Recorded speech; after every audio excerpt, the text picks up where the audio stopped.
Hello friends, welcome to my YouTube channel. Thanks for watching this video. Exercise 3.3 से question number 3 करेंगे।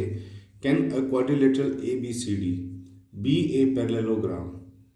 क्या कोई भी quadrilateral A B C D एक parallelogram हो सकती है if angle D plus angle B is equal to 180। देखिए, मैंने एक ये फिगर आपके लिए ड्रॉ करके रखा है, ए बी सी डी। अब पहली कंडीशन हमारी ये है कि ये जो एंगल डी है और ये जो एंगल बी है, आमने सामने के ये दो एंगल्स जो हैं, अगर इन दोनों का सम 180 डिग्री हो तो क्या ये एक पैरेललोग्राम हो सकता है? हाँ, ये एक पैरेललोग्राम हो सकता है। क्योंकि देखो, किसी भी क्वाड्रिलेटरल का इंटरनल एंगल्स का सम जो होता है वो 360 डिग्री होता है। उसके लिए हम आपको एक मैंने इंट्रोडक्शन वीडियो के अंदर फार्मूला भी बताया था, जिसका फार्मूला होता है n-2 इंटू 180। n होता है नंबर ऑफ साइड। क्वाड्रिलेटरल की कितनी साइड्स होती हैं? 4 होती हैं। तो 4 - 2 इंटू में 180, तो 2 इंटू में 180, ये होता है 360 डिग्री। तो किसी भी ऐसी फिगर जिसकी 4 साइड्स हों, उसके इंटरनल एंगल्स का जो सम होता है वो 360 डिग्री होता है। अब इसके सामने वाले दो एंगल्स का हमने जो है वो 180 डिग्री बता दिया, तो बाकी के जो दो एंगल हैं वो भी 180 के हो जाएंगे। तो पैरेललोग्राम तो वो फिर बन सकता है। तो हम लिखेंगे फर्स्ट केस के अंदर यस इट कैन बी, हाँ ये हो सकता है। सेकंड केस हमारा क्या है? सेकंड सिचुएशन है A B is equal to D C is equal to 8 centimetre. A B line जो है वो बराबर है डी सी के और दोनों ही 8 सेंटीमीटर है। तो ठीक है, ये इक्वल लेंथ हो गई।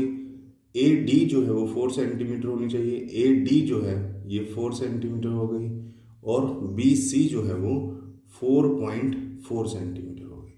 तो देखिए, इस कंडीशन के अंदर तो ये पैरेललोग्राम नहीं हो सकता, क्योंकि पैरेललोग्राम की प्रॉपर्टी क्या होती है? ये जो दो पैरेलल लाइंस के बीच का ये जो डिस्टेंस होता है, ये वाला, ये हमेशा सेम होता है।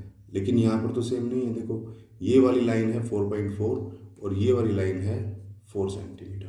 अगर ये भी 4.4 सेंटीमीटर होती तो ये पैरेललोग्राम हो सकता था। तो हम लिखेंगे नो, इस कंडीशन में ये पैरेललोग्राम नहीं हो सकता। हम लिखेंगे no, it can not be a parallelogram because AD is not equal to BC। AD जो है वो BC के इक्वल नहीं है, इसलिए पैरेललोग्राम नहीं हो सकता। सिचुएशन नंबर 3 देखिए। सिचुएशन नंबर 3 के अंदर हमें बोला गया है angle A is equal to 70 degree. Angle A हमारा 70 डिग्री है और एंगल C हमारा 65 डिग्री है। तो क्या ये पैरेललोग्राम हो सकता है? तो भी ये नहीं हो सकता। No, it can not be a parallelogram because, क्या रीजन है? पैरेललोग्राम के आमने सामने के इस तरह से अपोजिट एंगल्स जो है वो इक्वल होते हैं, लेकिन यहाँ पर तो इक्वल नहीं है। ये 70 डिग्री है, ये 65 डिग्री है। अगर यहाँ पर भी 70 होता तो ये इक्वल हो जाते और फिर ये पैरेललोग्राम हो सकता था, लेकिन अभी तो इक्वल नहीं है। तो हम लिखेंगे no, it can not be a parallelogram because angle A is not equal to angle C. तीनों ही सिचुएशन में अलग अलग इसकी प्रॉपर्टी के अकॉर्डिंग हमें बताना था कि ये एक पैरेललोग्राम है या नहीं। फर्स्ट केस के अंदर दो एंगल्स का सम इसने 180 डिग्री बता दिया, तो यस, उस कंडीशन में तो ये हो सकता है। सेकंड केस हमारा था दो लाइंस इसकी इक्वल लेंथ की थी, लेकिन ये जो सामने वाली इधर पैरेलल लाइंस हैं ये इक्वल लेंथ की नहीं थी। तो ये इक्वल लेंथ की अगर होती तो ये पैरेललोग्राम हो सकता था, लेकिन अभी तो ये पैरेललोग्राम नहीं है।